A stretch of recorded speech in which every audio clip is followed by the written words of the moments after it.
And maybe we're live. So g'day battlers. We are back for another Australis Shield. This time we're going to be jumping in for the Architect Cup. Now, if you are unfamiliar with this concept, we will get into it in a second. But first off, I want to say, g'day, I'm Steve. And then right below me, we do have, wait, who are you again?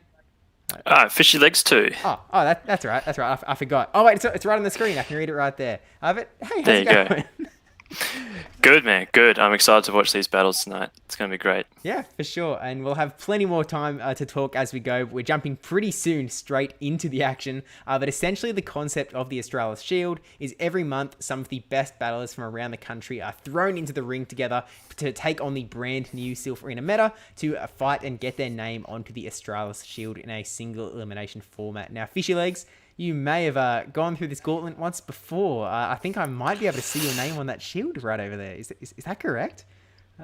Yeah. Yep, I've got my name, a nice little spot on the obsidian part of the shield. A true hero. But with that said, we are getting the very first round set up in the background, so we'll jump straight in just to sort of introduce our competitors here. So we've got Inner Bloom, we've got Triple Crit, who need to be careful when you say his name, as we found out in Melbourne. Dr. Trotter. I've got Dennis, as we like to call him, Detunis. I've got Shadow. We've got Otto. We've got why is this so? We've got Dussy. It's really small on my screen for some reason. And then we also have Antagonist Inc. down at the bottom as well. All 8 of these battlers qualifying through either performing really well in the Arena Australis Colossal Tournament or performing well in their monthly lobby tournament as well. Now, just before we do jump into the battles, there is one more thing that I do want to mention, and that is that tonight is the final night that there's some sort of charity, not charity, what am I looking for? Fundraising auctions going on in the Arena Australis server that will end right before the grand finals of this tournament. So for those that need a reminder, the link to the Discord is in the description down below. But there are a few things that we're raising money for to send Avrip and Valiant Vish, our second place from Perth and Melbourne regionals, over to the London World Championships.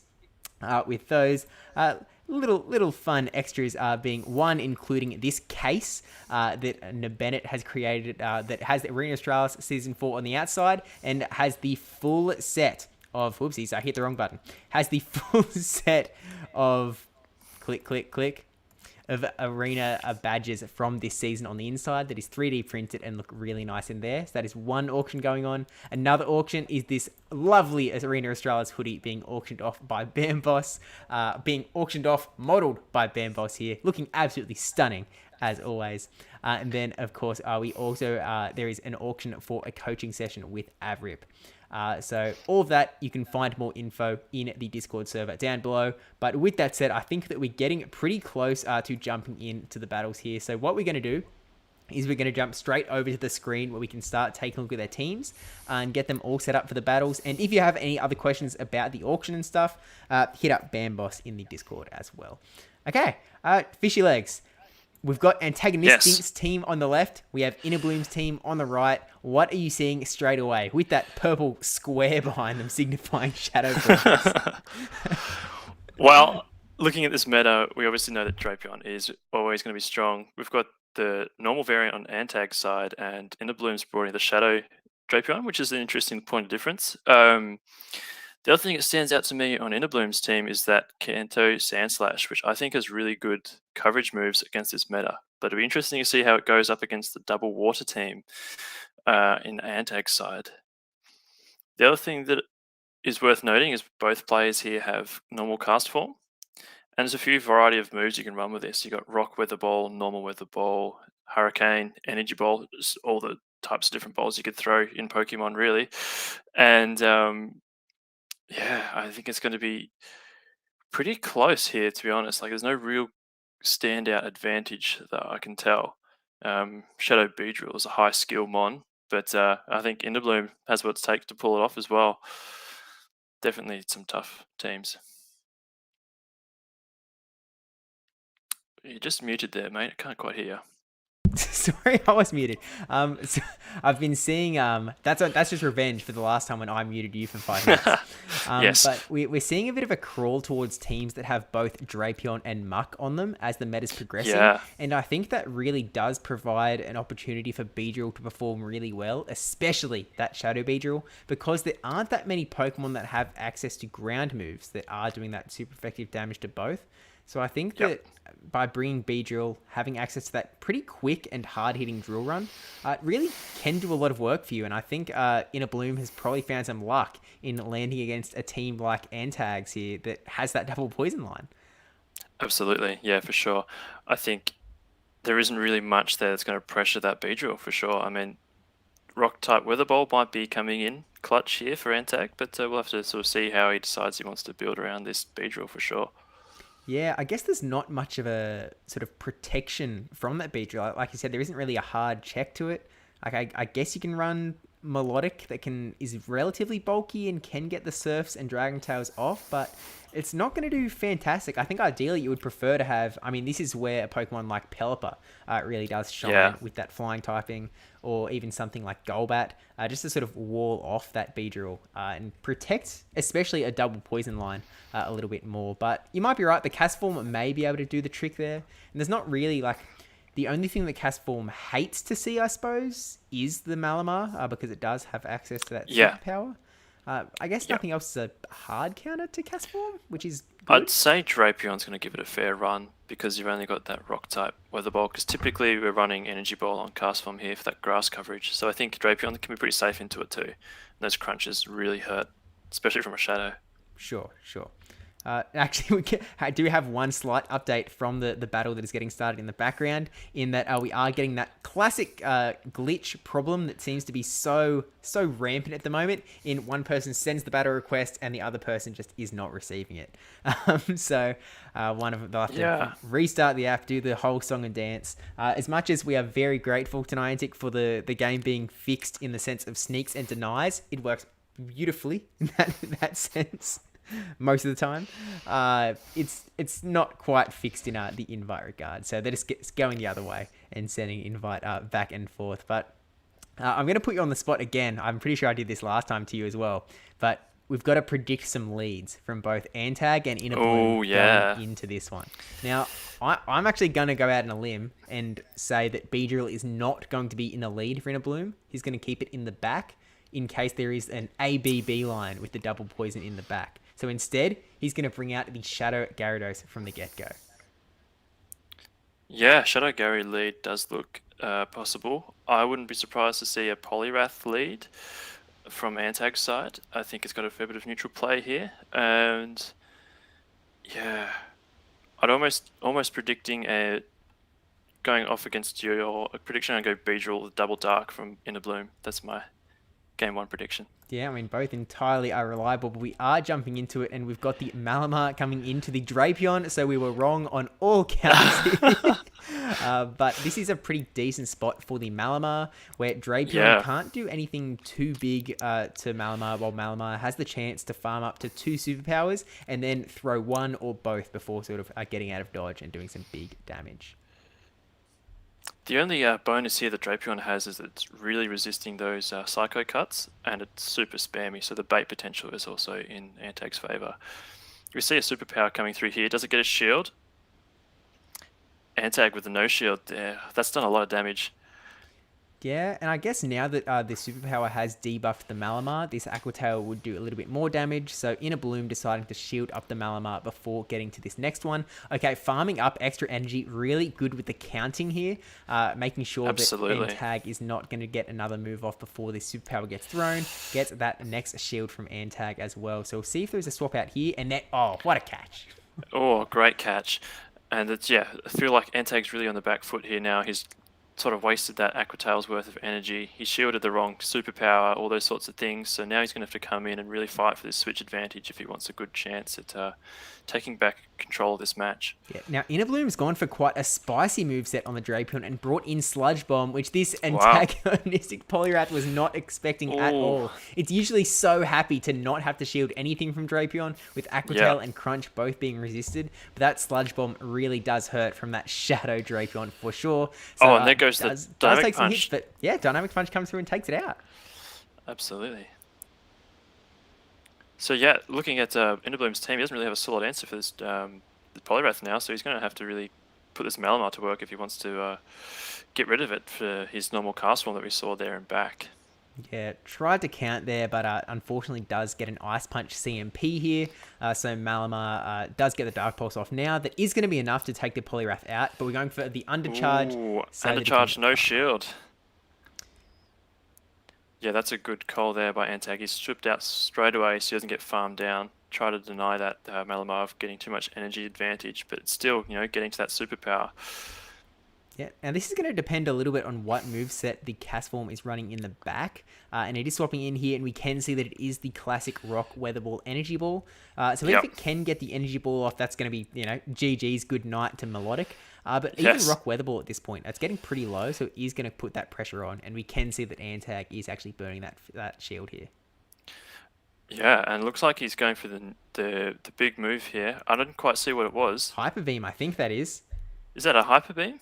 It is. Oh, wow, no! Look at that. Oh, Casper. And it still gets the Rock Weather Ball off, though. It hangs on. Lying on the ground after being Hyper Beamed, it's going one last Rock Weather Ball. Oh. Absolute style points here from Antag with the shiny Milotic with Hyper Beam. That's unbelievable. I love to see that.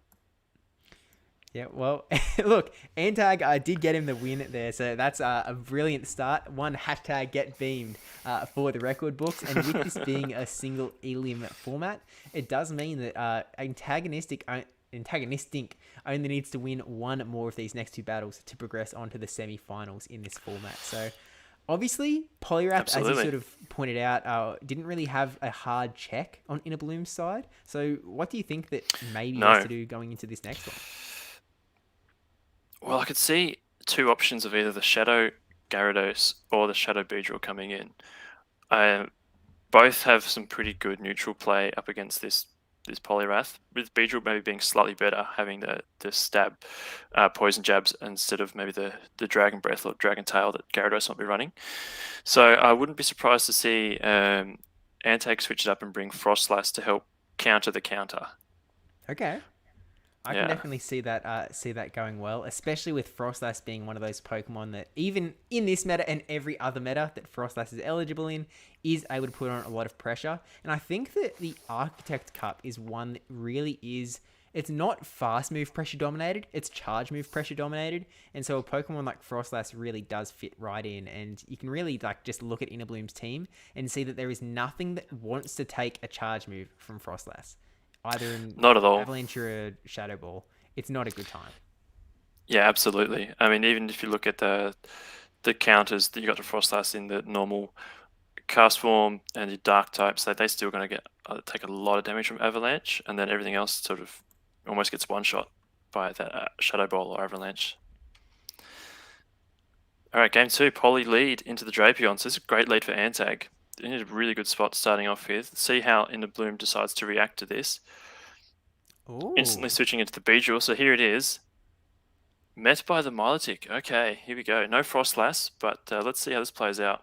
This is a really interesting swap into the Beedrill because it's sort of using up your big poison type counter Pokemon in this matchup that is not a poison type, but landing the Duron is pretty huge with that shadow attack buff. Bring that Melodic right down, can shield, and may be able to poison jab all the way down. Absolutely. I think this Beedrill is going to be looking really scary now. Obviously, Inner Bloom's down a shield now, but that Beedrill has a lot of energy. It's going to threaten whatever comes in. Yeah, at this point, you're not going to bring in the Drapion because there is that fear of the Drill Run coming through. So I think that the play is to bring in that Poliwrath, which is coming in here. And it looks like that is a Fell Stinger, if I'm reading that correctly, which is not going to do much damage. So hopefully... Oh, no!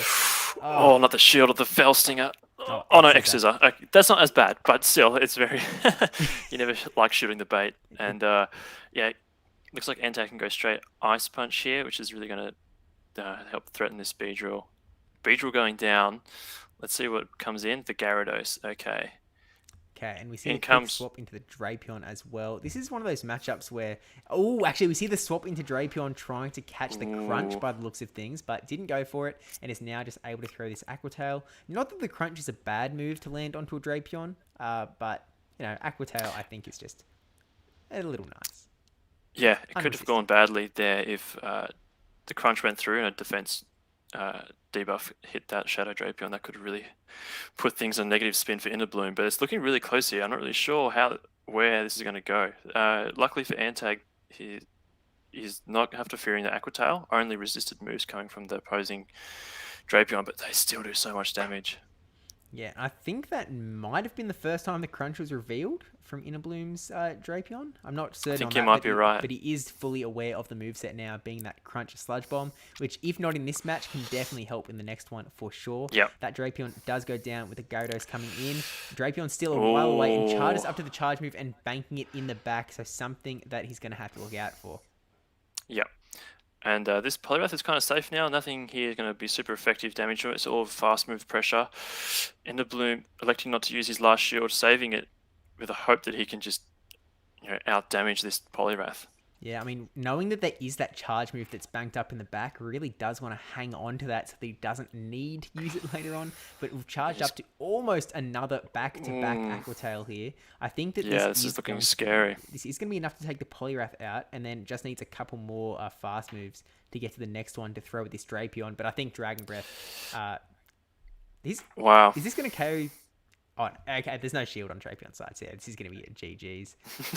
I think this will do it. Yeah. I don't know. Can it do 2 HP of damage to get PvP poke sims up right now? But I think it's straight onto it.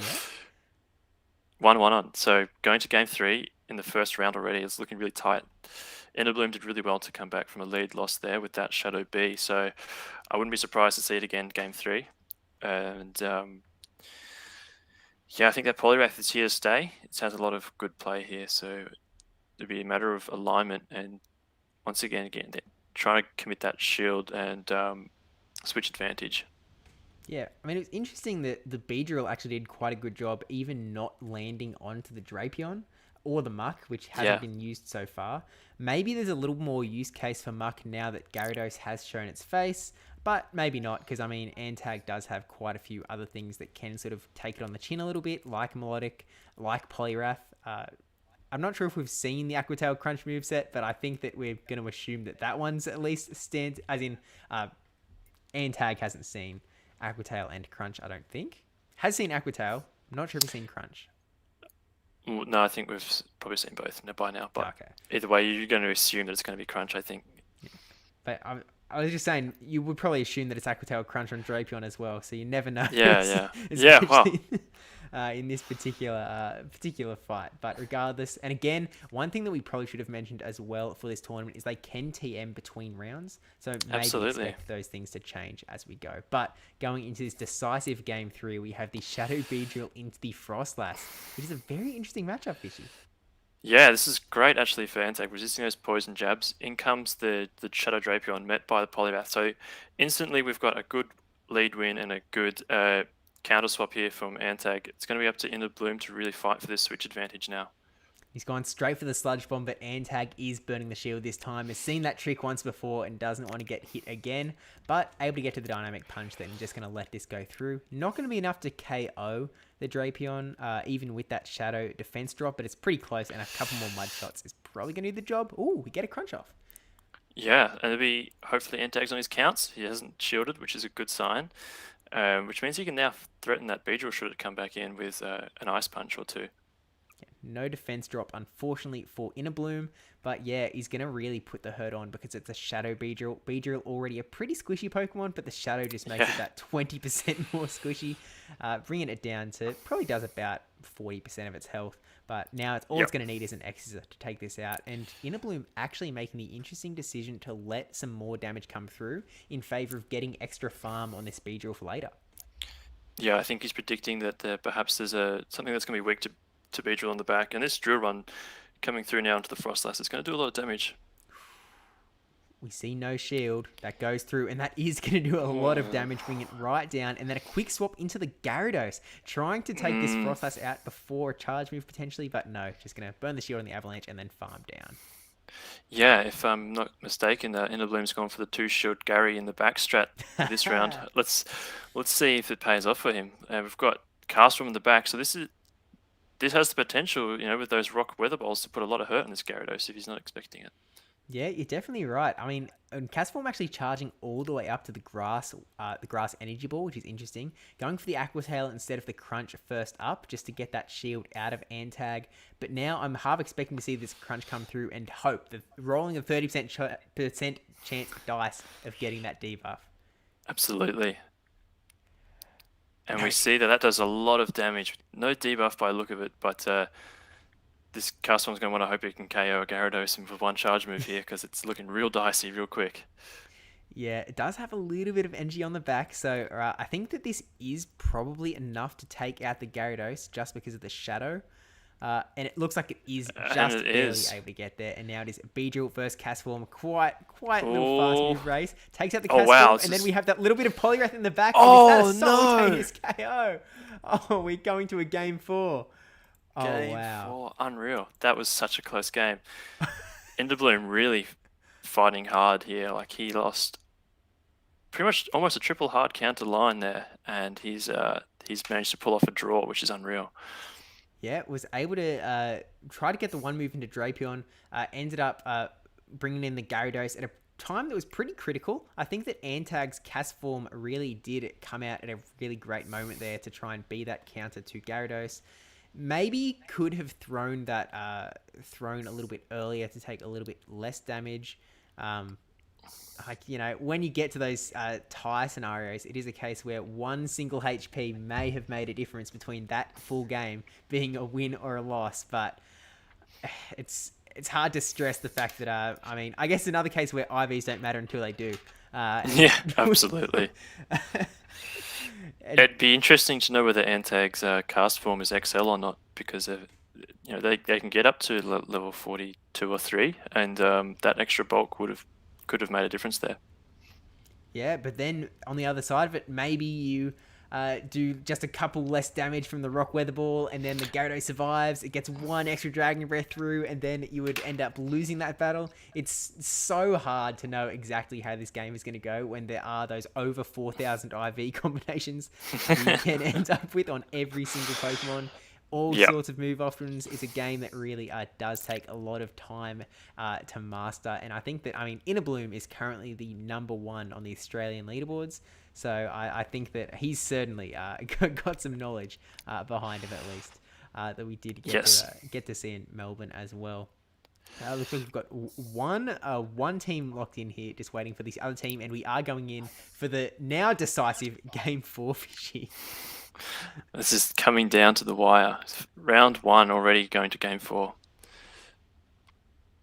Okay, this looks like a good lead here for Innerbloom. Those superpowers are going to add up quickly, instantly switching into that Shadow Muck, and those Psycho Cuts are doing a lot of damage already. Yeah, we're actually finally seeing the Muck come onto the battlefield. Maybe a little bit of a surprise for Innerbloom. Does shield up the foul play because that would do a fair amount of damage. But we're seeing the charge up to the Dark Pulse, which is also good. Oh, you see we swap out into Beedrill, which I almost think that going straight Thunder Punch might be the way to go here. But I think that Dark Pulse does do a big chunk of damage out of that squishy Beedrill if it is able to land. But not this time. Yeah, wisely shielded by Innerbloom there. Now going for the Thunder Punch on antagonist Ink's side. No shooting from Innerbloom, so he's counting really well here. And that does a lot of damage. Yeah, I think you might have been right about going straight for those Thunder Punches earlier. Yeah, although now it is a case where you're going to have to think, is this a drill run? Is this an X-Scissor? And does call it being an X-Scissor, which is correct. He might be able to poison jab down and is Wow, look at that. Winning switch. Really nice. Great call. And really getting the control back in Antag's corner, where Innerbloom got a great lead, able to win that out there, bringing in the Malamar from Innerbloom to get a little bit more energy, and now it is Malamar versus Poliwrath, and to be honest, this matchup can go either way. Yeah, absolutely. those ice punches aren't going to do a lot of damage, and those psycho cuts and superpowers are going to add up pretty quick on Poliwrath, who isn't super bulky in the in a Great League. Yeah. I think that, I mean, this superpower really is going to add up. It's not going to be a one-hit KO. Poliwrath can tank this, so Antag sort of comfortable in being able to take that first one, but you have to make that sort of decision. If they are going for the superpower, they are going to reduce their Oh, attack it for the catches the ice punch. Expecting it maybe to be a dynamic punch, but either way, he's caught onto the Shadow Gyarados, doesn't shield, and that does a a good 40% damage there. Yeah, and once again, we've gotten into this spot with the Castform versus the Shadow Gyarados, where these Rock Weather Balls are really going to hurt. So Innerbloom is going to have quite a bit of decision making to do, and does decide to shield up that Rock Weather Ball so that he can get to this charge move that is presumably not going to throw into. Oh, actually going past, we get the CMP tie. I'm getting confused by the videos being slightly out of sync, but it does get the CMP tie there. It looks like it should have been a CMP tie. Actually, it was not. So lucky for, or unlucky for the Antag there, I guess the extra few Dragon Breaths coming through. This is really going to come down to the wire here. Can this Castform get to a move before the Malamar throws? The Malamar's built up to 2 and is throwing. This will be enough to KO. With the debuff to its attack, though, will it be enough to KO the Poliwrath in the back? We'll have to wait and see. Yeah, I think that plus the additional Psycho Cuts is probably going to be able to get there. I'm putting my money in Innerbloom's corner here right at the last second, and it looks like and it is just barely not enough, but one more Psycho Cut, and that is going to be GG's with Innerbloom taking it out in a game 4, a decisive set. A little bit of it. You could say that it was a 2-1. It was more like a 2-1-1 or a 3-2, depending on how you put it. It was like a 1-1-0-1. It was... It was certainly something, but Innerbloom has come out the victor. So what we can do, we can jump back to the tournament page and take a look at how these matches are sort of progressing. So in round 1, we had Innerbloom versus Antagonistic, as we just saw. We have Dennis versus Shadow, Triple Crit versus Dussy, and Dr. Trotter versus Otto. So we'll hit the big old refresh button on your remote. Or we're not. Hello, refresh, please. Refresh again. There we go. It's refreshing.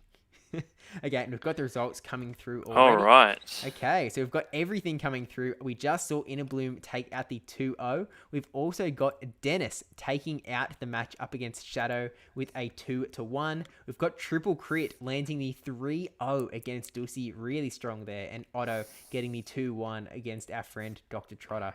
So with that, we are going to have our next sets momentarily for the semi-finals. And we are going to be able to watch both semi-finals. So we'll watch semi-final 1, we'll watch semi-final 2, and then we'll be able to get into the grand finals. But again, reminder that there are those auctions going on in the Discord server, link in the description down below. But they were some seriously hype battles for the very first round. Like, round 1 out of this single elim tournament is only going to get more and more stacked as we go. Yeah, Innerbloom really showing his rank 1 class here with those energy management skills were really strong, especially with that Malamar, just consistently having that energy advantage, always having almost 2 superpowers stored at all times. It was really good to watch. Definitely really good energy management, really good counting at all times as well, and really was able to come out the victor there. I'm not certain which one we are. Okay, we're going to be watching Triple Crit and Otto second. So first up, we are going to be following Innerbloom along, and we're going to be watching Innerbloom versus Dennis in this next battle. As soon as Dennis gets set up with the phone screen share. And then we'll get this all good to go. But in the meantime, what we can do, we can jump into the teams, which is over. Where are we? We have Innerbloom still, and we have Dennis. Cut. There we go. So, what are you seeing in this brand new team that's on the screen, and how it lands up against Innerbloom's team? Well, firstly, I'm seeing a lot more trouble for that Beedrill in that Pelipper. It's certainly not going to be a free reign here for that Beedrill as it was last round. And the Snorlax is an interesting pick. It's pretty strong on PV Poke with that normal typing with the lick damage to really help counter those ghost types like Frostlass that we see coming along in the meta. I love the Credilli pick. Always strong Pokemon in Silph matchups. It's pretty spammy with those hard hitting moves and a pretty defensive typing too. So I would be looking to see that come out in a couple of games, hopefully. I was muted again. I think that Credilli is one of the most powerful Pokemon in this meta. It's so spammy. It gets those grass knots in a meta where, as you mentioned earlier, every single team has a water type. Yes. You've got access to Stone Edge, which again, Rock is a pretty useful move up against things like the Frost that's running around. Like Beedrill does so much damage to Beedrill, and it gets there faster than you always expect when you're on the opponent's side. It feels like they're just getting move after move after move, and relatively bulky as well. Like it really can take them pretty decently. So I'm definitely hoping that we see some Credilli action, because quite frankly, there's nothing on Inner Bloom's side that is a dead, I can't bring this Credilli and I'll have no shot. And I think that's actually one of the other benefits of Credilli, in that, similar to Malamar, you're always going to have something to throw. Yes. Your opponent's going to be threatened. It's one of those things, it can always take a move and it can always get a shield just about. So it's useful to have on your team as almost like a safe switch to sort of give yourself a shield advantage or put yourself in a good position to win switch. So it's a great addition to the team. And also I'm seeing Dennis, he's got a lot of bulk on his team compared to some of the other teams that we've seen with that, Snorlax, Lapras and Credilli, to really complement those squishier mons like the Frostlass and the Pelipper, which need that those shields to really perform well. Yeah, for sure. I think that, like I mentioned earlier, that this meta is certainly one that's sort of charge move pressure as opposed to fast move pressure. And because of that, bulk is something that's really actually quite difficult to find. I think that we've all probably got some experience. Anyone who has jumped into the PvPoke team builder to try and put a team together has always been getting pretty low bulk ratings whenever they put something in. Like, you'll probably be expecting to have a C with your finished team. You'll be lucky if you get a B. I think an A is unheard of in this particular meta. But Dennis really has crammed the bulk in with both the Snorlax and the Lapras, and getting the Credilli in there for some extra as well. So yeah, really good point. Just got a tag in the Discord. Okay, yeah. Bamboss just reminding everyone that the auction is going on as well, which we can actually pull up the. Again, it was raising funds for Valiant Fish and Avrip to head off to the London World Championships. All of the info in the Discord link in the description down below. Auctioning off this PvP case full of OBS moving all over the place, full of plenty of goodies, including every single one of the badges from the Silph Arena Season 4, 3D printed out, looking real swish. And then also we've got this lovely model. Unfortunately does not come with a product. Wow, we've got a fancy little move there that was not intended from Silph Factions. But we've got Bamboss modeling off that hoodie as well, that is up for auction. And last but not least, we also have Avrip auctioning off some coaching as well. But with that said, get into the Discord and ask any questions there if you have any more to ask. But I think that we're pretty well sorted. Looks like we've got both phone screens ready to go. So the battlers can start when they're ready. I'll drop a message in the Discord just to let them know that they can, because this stream is on a slight delay so that we don't give any secrets out too soon. So at Dennis, at Inner Bloom, start when ready. Yeah, and just touching on those auctions, like both Valiant and Avrip are great people and great battlers, so it'd be fantastic to see them get across to London for the World Championships. The more Aussies we can get there, the better. Exactly.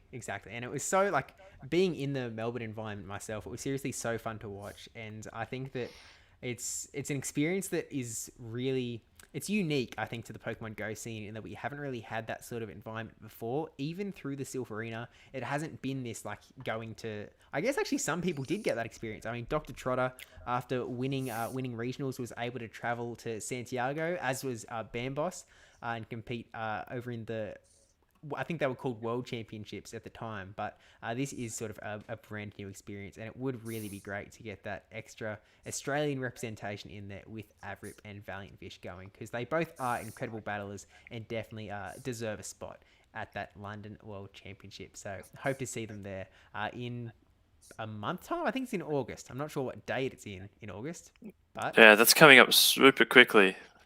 time flies.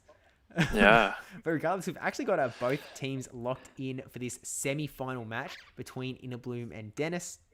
Looks like I do have the things around the right way, so we'll see how we go, Fishy. Yeah, look, here we got Dennis leading the muck into Innerbloom's cast form. Didn't see cast form from Innerbloom last time, so it's good to see it he's bringing it out here. This is a fairly neutral matchup, though. I'm not really sure which way we're going to go here. Yeah, I think that Muck is probably a little bit of a favorite here, just because Cast Form is such a bulky Pokemon and does a little bit less damage, and those Thunder Punches definitely do add up, even from the non-Shadow Muck. But regardless, we are going to see a bit of back and forth here. This Rock Weather Ball is going to hurt, but not too much. Interesting seeing the Dennis going for the Dark Pulse there instead the Thunder Punch to the Dark Pulse there, which might have done a little bit more damage. We see Innerbloom switching into that Shadow Drapion, met now by Dennis's Lapras, and this thing has got a bit of an energy advantage here, Steve. It's looking pretty dangerous. Yeah, I think that, Lapras bringing in that bulk is going to be able to take the hits pretty decently, even though the crunch from the Shadow does do a lot. Going to get this Surf off that's going to put a little bit of hurt onto the Drapion as well. So Innerbloom deciding to shield up there. And again, we know the moveset is still this crunch Sludge Bomb. So Sludge Bomb is, not having Aqua Tail is really just means that Innerbloom has some choice here. But I think that straight crunch is the way to go, especially because you have that chance of the defense debuff that does not come through. And no shield from Dennis as well. So he's trying to keep that 2-shield advantage here, but he's going to have to let this Lapras go. Yeah, I don't think Dennis minds too much. Doesn't have like a solid super counter to this Drapion, but both Muck and Snorlax can take it quite well.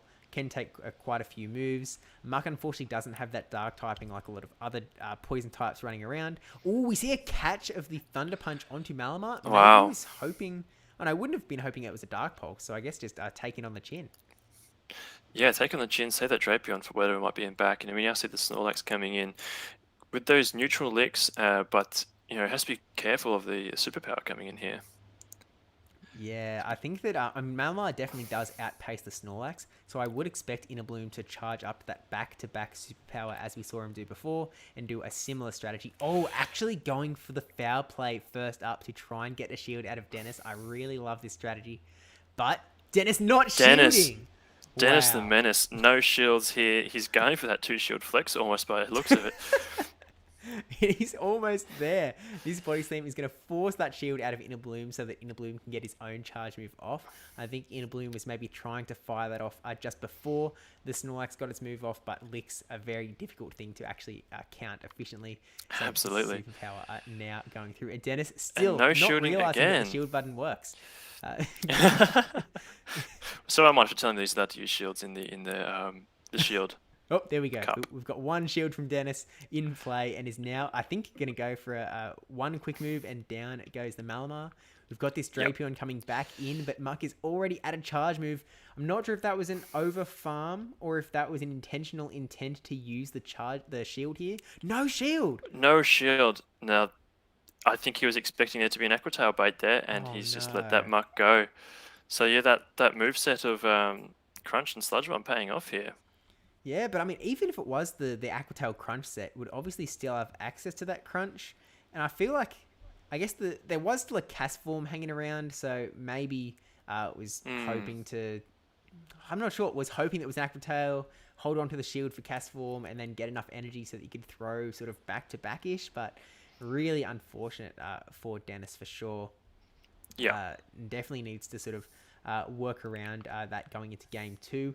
I don't think that Lapras did a lot for him, to be honest. I think that it sort of got a little stuck. Yeah, I think the Lapras, perhaps with shields, it might have had a good chance against that Shadow Drapion just through sheer bulk and a little bit of extra fast move damage coming through those ice shards. I think the decision to save all of his shields and then only use one was probably what cost him there. Yeah, and actually, sorry, Bamble did correct me and Dr. Trotter corrected me that Bamble did travel to see Santiago, but not to Worlds. That was actually a little bit later on. My bad on that one, but yeah, was able to get there regardless. But it looks like we're locking in for game 2. Innerbloom up that 1-0. Dennis was in a really strong position in that game, but Innerbloom being the number one battler was definitely able to take it out. So we'll see how it goes in game 2. So we see that Muck lead again, but now into the Shadow Drapion. You have to assume this is a good matchup here for Shadow Drapion, just spamming out those crunches so quickly with that extra damage from the Shadow bonus. Try to catch here from Dennis, none successful. Yeah, unfortunately not getting the catch and still going to have to eat a crunch from this Shadow Drapion, which is going to do a fair amount of damage. And have we even seen a single defense debuff so far? It feels like we've been rolling unlucky this entire time. But maybe this time with this shield, it'll be enough to summon that 30% chance, almost 1 in 3, and... No. Wow, disappointing there for Innerbloom, but I think he'll make do just fine. He brings in his Malamar now to take a body slam and potentially threaten back with those superpowers, which are going to come out really hot and fast. Yeah, Innerbloom is only going to need to get to 1 superpower to take this Snorlax out, but is again going for the foul play bait, hoping to get this shield out of Dennis, but Dennis is a man that likes to hold tight to his shields and is not going to burn that one here, but foul play... And wow, just getting to that move on 1 HP, that's really come in clutch there for Dennis.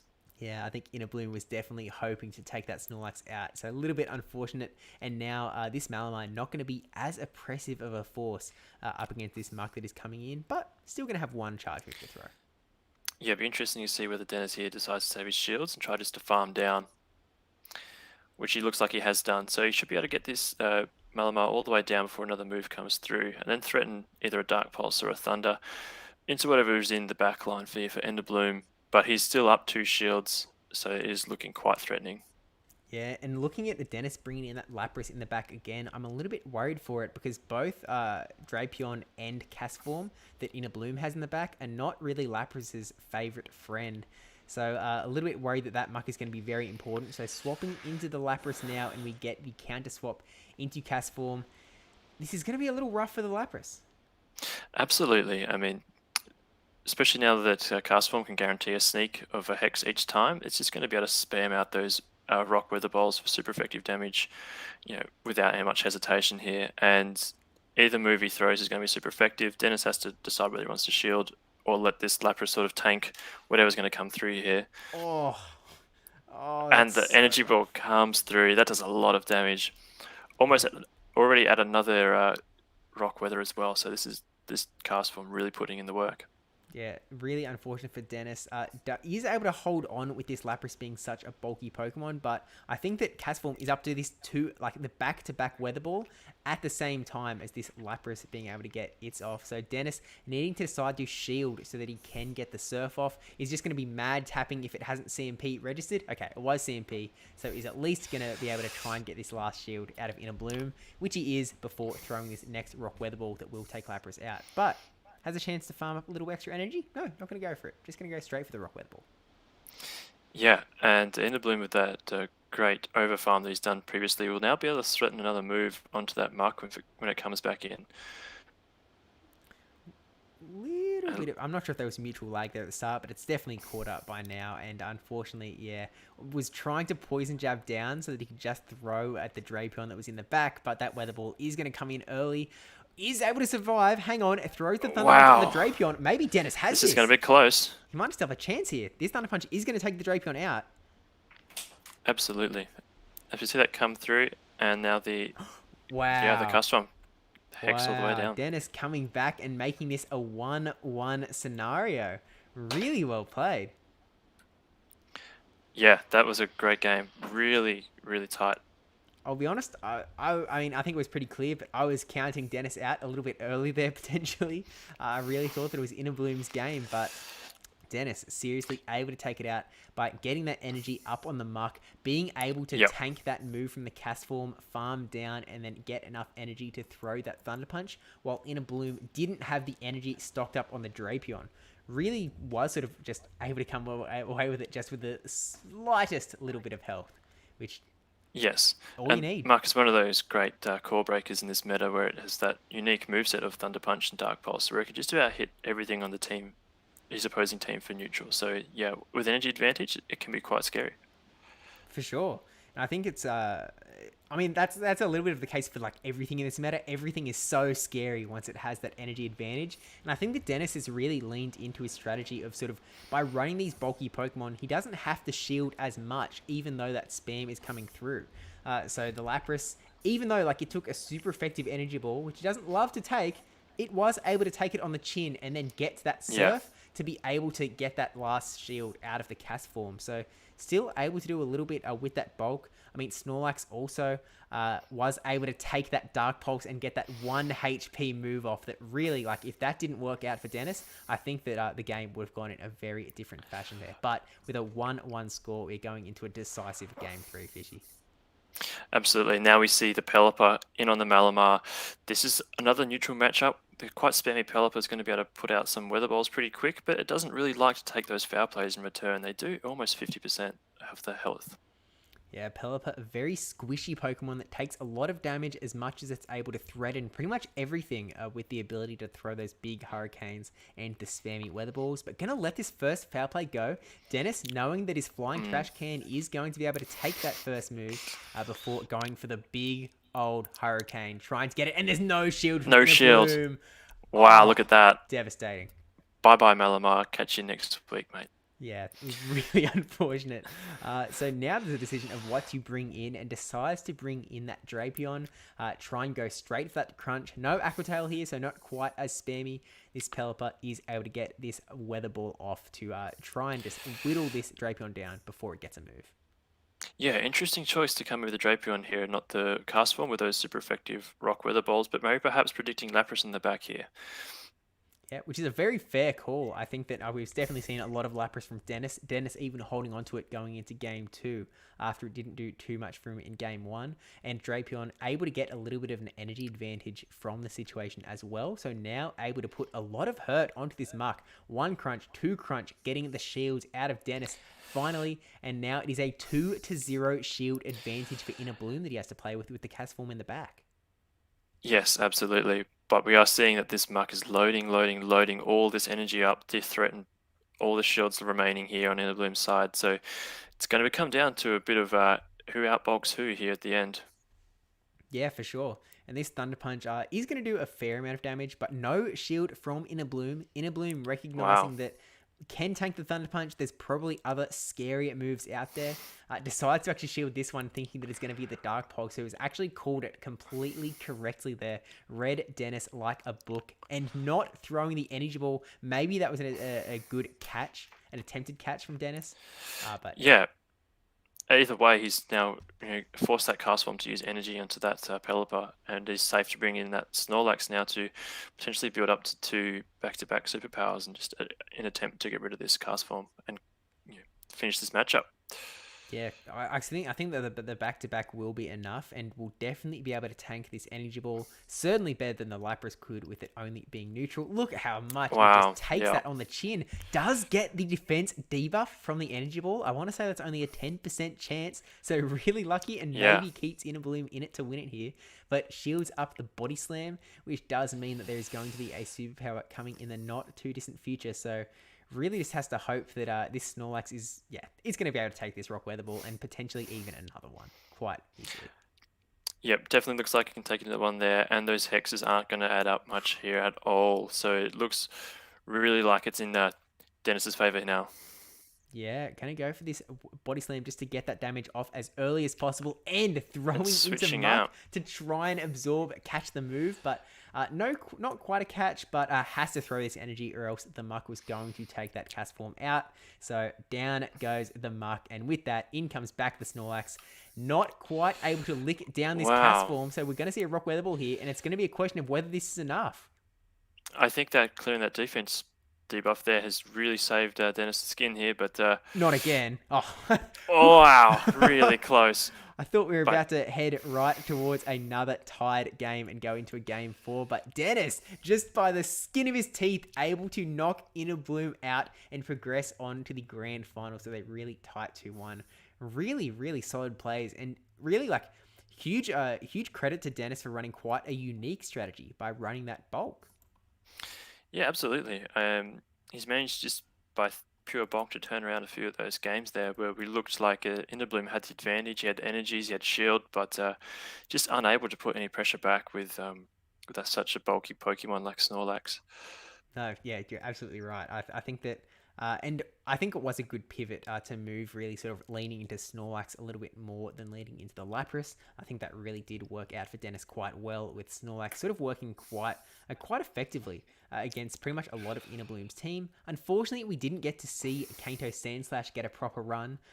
No. Inner Bloom's run. Very sad to see, but I'm sure we will see Inner Bloom get a chance to use it a little later on anyway. But Dennis has moved his way on to the grand finals, and now we're going to jump into the other semi-final between Triple Clit and oh my gosh, Triple what? Sorry.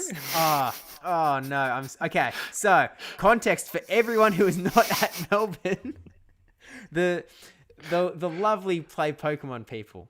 They did a lovely job organising the tournament. They maybe read a couple names wrong, with Triple Crit's name being read wrong many times over. One of those names I may have just accidentally blurted out, because that is what I keep calling him, ironically. But unfortunately, as I also did last night when talking to Dr. Trotter, I've said it so often that I now auto-say it as his name. We'll just call him Triple for now. How about that? It's the safe call. Don't go to a second word. Yeah. Can I delete the... Oh, sorry, live stream's over. Love you, Triple. Okay. I'm going to go for a distraction tactic by going in to take a look at the teams. And we're going to have who have we got? We've got Triple on this side, and then we'll have Otto on this side. So quick, Fishy, distracts them by talking about the teams that we're looking at here. Wow, would you look at that? 2 Shadow Bees. Wow. Well, actually, looking at this, we have 2 Frostlass, 2 normal Castform, and 2 Shadow Bees. So a lot of neutral play here. And we've also got the water types and the rock types on both teams here. So, a lot of overlap, and it'd be interesting to see who can sort of arrange the right mons in the right places here. I think looking at this, that the Sudowoodo with that counter has got a lot of play up against 3 to 4 of those mons. It's got super effective to neutral damage, and it can also hit the other 2 for super effective with its charge move. So Sudowoodo might be the go-to mon. I actually think that you might be right. I mean, we were talking a little bit before about the fighter options that are being used, and Sudowoodo.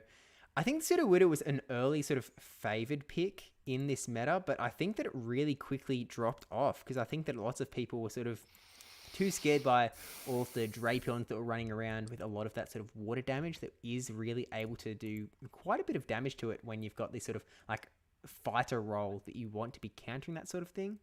But I mean, look, Triple Crit has obviously got his way into the semi-finals, so he definitely knows how to use the thing, knows what it can do, and also has access to the Earthquake, which obviously has that ground coverage that is quite lacking in this meta, and can really hit those poison darks really well. But where are the poison darks on either of these teams? I don't see a single one. Yeah, this is really unusual, actually. I mean, it seems like Drapion's been the stalwart. Everyone has one, but no, neither of these teams have that poison dark typing. Otto with the Malamar, which is the closest thing too, but once again, taking a lot of damage from those bug type moves coming out of Beedrill. So this is certainly going to be an interesting matchup. I like the Milotic. Hopefully this one's running Hyper Beam too. That'd be epic. 2 beams in one night. That's value. But that's big value. But it turns out that I have actually done one slight oopsie in that the teams are going to be the other way around. So it's just one little flip. So we're actually going to have... spoilers. Anyway, we did actually get any spoilers, so we're all good on that front. But yeah, actually the other way around, but doesn't matter too much. They are just sort of getting set up in the background, just setting their request now. But one thing that I'm sort of hoping to get a little bit of a peek at is the Celio. Not because I think that Celio works really well against Triple Clit. Oh my gosh, not again! Triple's team. I saw Bamboss may have clipped something from before as well. But I think that I just really want to see what Celio can do in this meta because I haven't really got to see it in action. I'm not sold on it yet. I mean, what's your sort of opinion of Celio in the Architect Cup fishing? Mm. I know that it's a few people are thinking about it for sure. I've spoken to a couple of potential previous Shield winners who might be building teams for this meta, and Slither looks like it has some unique coverage. It's really spammy with those body slams and powder snows coming out everywhere. But once again, if you look at what we've got for it to go up against, it doesn't have a lot of play. The Pseudo Widow, the cast form, even the Frostlass resisting all of its moves. It's just going to make it hard to use, I think.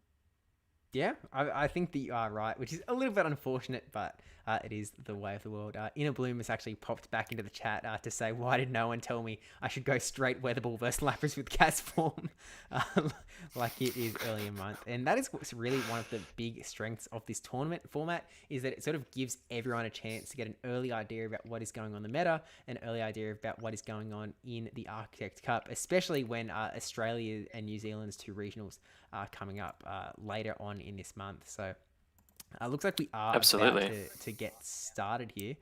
One team is locked in and the other side is just sort of last minute looking at the teams, making sure that they're making the right play. They know what they're going to do. They've got the strategy sorted. But in the meantime, Bamboss has actually also mentioned that shortening his name to Triple is the same as when Snoop Dogg just became Snoop. And yes, please stop me as soon as I say the C. Just cut me off. Hook me off the stream. But this is your last chance, by the way, to get in on the auctions that are going on in the Arena Australis Discord, raising funds for Valiant Vish and Avrip to get sent over to the London World Championships, because that is going to be closed after this match before the grand finals. So we will have a chance to announce some winners. I'm not quite sure how we're going to do that. Maybe I'm not sure if Bambox is just going to shoot me a DM or if he's going to post some stuff up in the Australis Shield chat, or if he's going to jump on live to the call. Let us know, Bamboss, what the play is going to be. But it looks like we are getting ourselves oh no, okay. We're actually going to have to jump in here, and it looks like that unfortunately we are going to lose triple screen. So I think that we're only going to be watching from Otto's for at least this first game. Because unfortunately at record it does break it a little bit. But regardless, we have a cast form into a Shadow Beedrill, which is not a bad spot for this cast form to be at all, with the Rock Weather Balls doing quite a nice little bit of damage, and we are again seeing that Rock Weather Ball Energy Ball moveset. Yeah, I think it's a good moveset of choice here for this cast form with a lot of versatility. This Beedrill looks like it's going to be in a tough spot, but the moves that coming back from it are going to do a lot of damage. As we see now coming through, cast form shielding a potential drill run, and it is just the bait X's up, which may be the better move here with stab, but it's much of a muchness. Yeah, for sure. I mean, this Rock Weather Ball is still going to do a nice little bit of damage. We'll actually see a Muck wow, that we both seemingly completely missed. But now the Malamar going to come in, do again those little bit of super effective damage with this Psycho Cuts, while getting the sort of bigger damage off with this Foul Play to try and weaken this Muck down before it can get too much Thunder Punch damage off. And that does do quite a bit of a hit. And if you're the Malamar here, you don't need to shield because those Dark Pulses coming back aren't stab, and you've got enough bulk in the edges to take that. And you could probably almost look for a farm down here if Otto is feeling extra spicy tonight. Yeah, I think it's just not possible, although maybe it was, but we are going to see him go for the charge move regardless. Otto presumably getting some nice counting in there. This will be enough to take the Muck down and out for the count well and truly, and is now going to be up to Triple to see what he's going to bring in to get a little bit of energy potentially from this Malamar.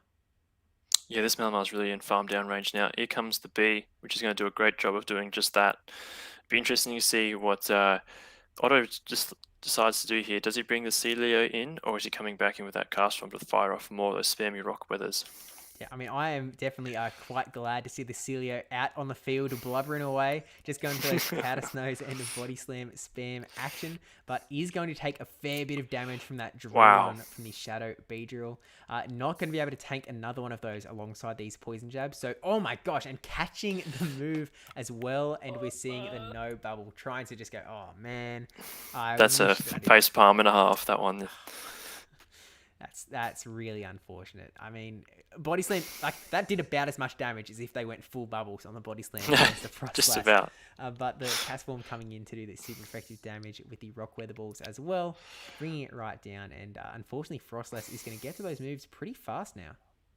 Yeah, and good game knowledge there by Triple, who's just decided to let that rock weather ball through, knowing that he can take it on the chin pretty well, and then come reply with that avalanche. He may have to shield a second one though. Just a little bit of over farm there from Otto, really pushing as much farm as he can to threaten that B drill and back. But I imagine it's going to get shielded regardless. Oh. No. There we are. Going for the B drill, farm down, play here, just not able to get to it. Yeah, I'm wondering if this is maybe a poor decision from Triple's side by not shielding there. Has really relied on trying to get that full farm down, not able to get there. In comes the Celio, and Celio only needs to get to a body slam, but B-Drill is already at the next move. And I think that this is going to seal the deal with Triple taking out the first game. Yeah, absolutely well played there by Triple. That Shadow B put in a lot of work.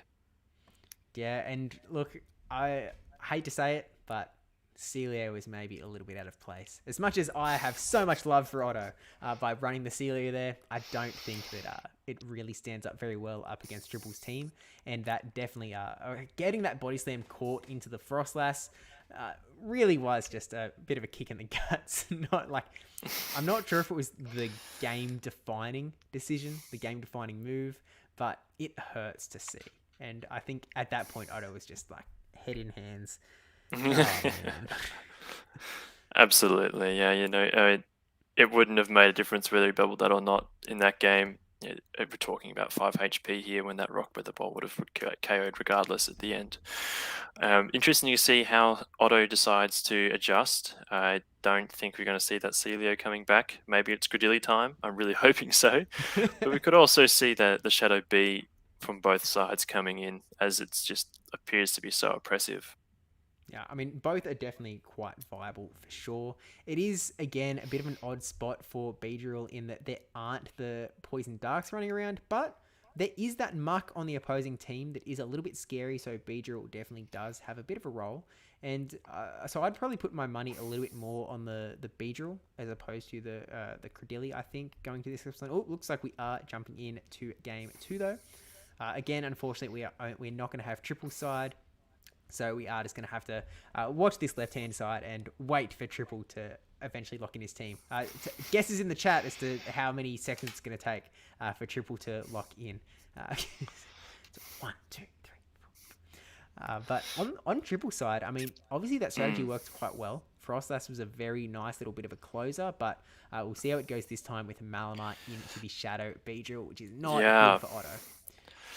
No, not at all, except for the fact that he does have that psychic fast move, and we see the B mirror here, which is going to be a little bit of a disadvantage here for Otto coming in, you know, half a turn behind. So he's opted to bait. We'll see whether this gets a shield. We do get a shield from Triple, which is really what Otto needs. Otto needs to try and get an advantage any way they can. And I think that it sort of pressures Triple to maybe go for that drill run and really push here. But unfortunately for Otto, does go for the X's at bait back. So it's back where we started. Except now we've got to swap out into Melodic Fishy.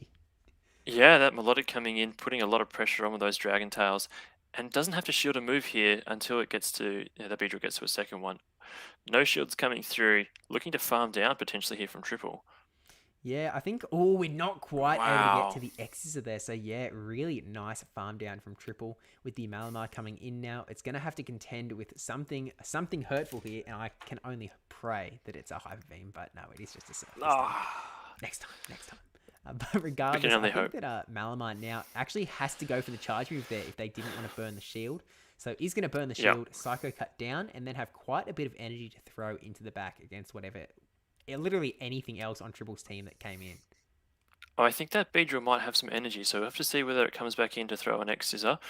But it's going to be, close. We can see here that Otto's frantically tapping that Credilli to try and get out as soon as he can, perhaps catching that move if that Beedrill comes in. And ends up being a muck and throws the move. Not at all what we were expecting. The very last second decision swap. Maybe saw the typing come up on the side of the screen. Really hard to tell, get in his head.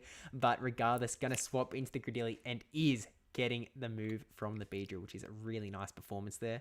And Exeter does still really hurt. It does about half of this Credilli's health with that shadow Absolutely. bonus. So not going to be able to take another one. And Beedrill is going to be able to get there pretty fast. Yeah, and it has a shield advantage, and those bullet seeds are doing nothing in return. So this Credilli is in a tough spot. Does at least get that last shield out of Triple, but Triple now has the opportunity to farm until that Credilli is going to get to that next charge move. So Beedrill pretty much has enough here to, one, take this Credilli out, and then throw even more energy at that charge move, almost holding Malamar in the back. And this Exeter is going to be enough to take Malamar out and secure this set for Triple.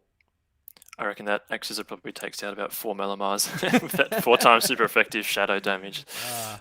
Yeah, really GG's. I mean, Otto definitely fought well. Unfortunately, Celio, I wanted it to do so well, Fishy. I wanted it to do so well, but not the pick of the day, I don't think. Yeah, and the Credilli, on my behalf, I was really hoping for that thing to go off on a rant, but no.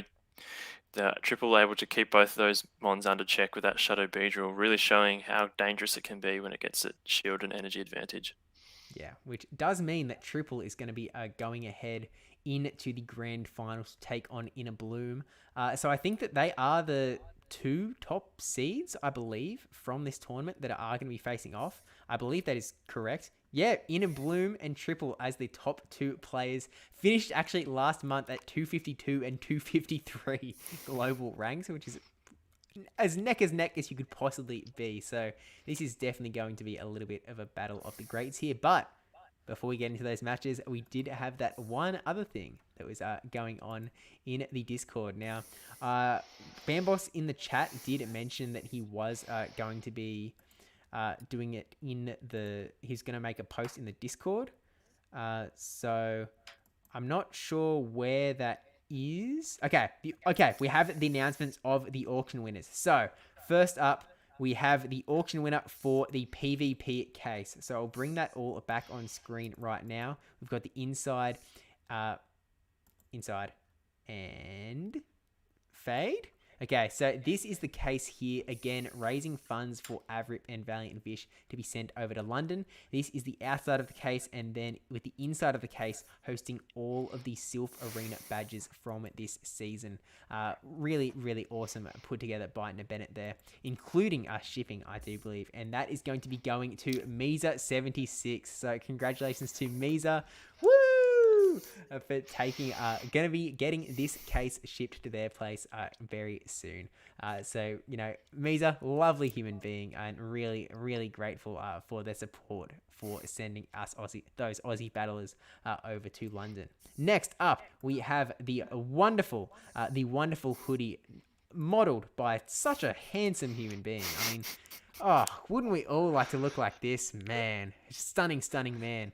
But we have our next auction winner, and that is going to be the one and only 2Ocko, my faction teammate 2Ocko, another brilliant, lovely human being who was actually a surprise visitor to the Melbourne Regionals. Didn't tell people they were going, and then she rocked up just to surprise us all, and what a pleasant surprise it was. And she now has this hoodie heading her way, so, and huge appreciation to her for the support, sending those Aussies through as well. And at last, but certainly not least, we have the coaching session with Avrip that has been won by another one of my faction's teammates, Murkrow Asylum. Murkrow Asylum, again, a huge thank you for the support to the cause, and this is it's definitely a cause worth supporting, getting those Aussie representation in. So thank you to everyone who has bid, including everyone who won and everyone who did not, for really having the right mindset to support the battlers, and to everyone who is sort of putting this stuff up for offer, like Bamboss auctioning off this hoodie, Bennett 3D printing and making that case as well, designing all of that too. Really, really just incredible stuff, and I'm really grateful for everyone. Dr. Trotter has corrected me in the chat that it was Dennis that won. It was not in a bloom, as I said about 2 minutes ago.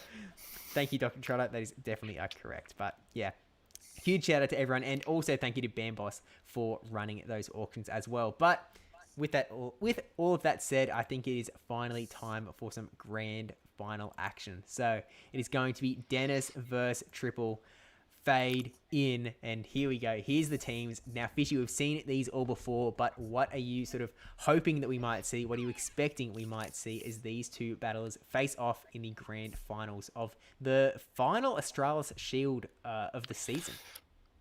Yeah, wow. So instantly I'm seeing that Snorlax once again is looking pretty good. It has to watch out for that pseudo Widow, but aside from that, it's got good coverage against everything else.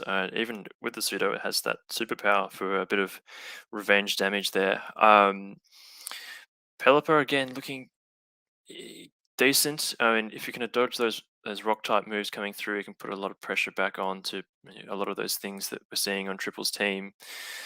Um, both sides having the Muck and the Frostlass combination, you know, energy management shield advantage here once again is going to be absolutely crucial. And let's hope for some more Cordelia action is my call. We can definitely all hope for some more Cordelia action. I mean, I don't think I've mentioned in this stream, but my regionals was yesterday. Feels like forever ago. But my regionals over in Indonesia, and Cordelia was definitely a very fun Pokemon to use, and it's one that can do a lot of stuff for you for sure as well.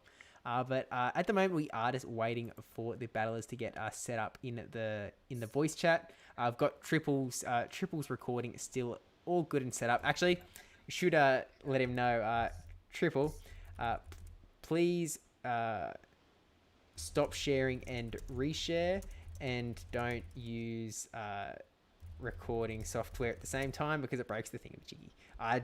That's my bad, because usually I warn everyone beforehand, and I didn't this time. So that's completely on me. Apologies, Triple. One last comment on teams here. One thing we haven't seen tonight is the Rock Throw Pseudo Widow, which does have a lot of play. You got that Pelipper, that Lapras, and the Frostlass, which can all take a lot of damage from that Rock Throw. So, it might be time for the Pseudo Widow to shine with its versatile moveset. We can be hopeful. I mean, like we were talking about it before a little bit as well, and Rock Throw Pseudo Widow is definitely a Pokemon that quite a few people are looking at. It's pretty neutral across the board. There isn't a lot in this meta that is resisting it, and it can hit a lot of stuff for some really good damage and sort of do a lot better in some matchups that Pseudo Widow is expected to lose. But in saying that, you then throw away some of Pseudo Widow's other good matchups where counter is a really nice move to have. So it's a little bit of give or take. But look, in these sorts of metas where there's only 40 allowed Pokemon, 61 if you include Shadows, having some sort of, I guess, spice, something unexpected, can be really beneficial to sort of get the leg up on the opponent. We saw that earlier with the Sludge Bomb and Drapion doing quite a number on that Poliwrath. Completely unexpected. You'd think that it would just have no super effective moves.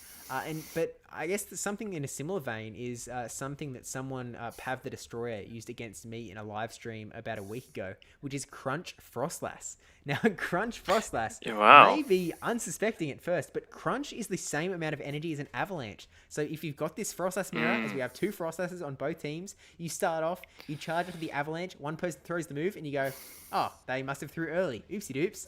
Well, I obviously don't need to shield because it's just an Avalanche. And then boom, the Crunch comes through, and you are like, oh no, this is not good. And those sorts of things can really, obviously, they only work once, right? Like you don't get to do it again.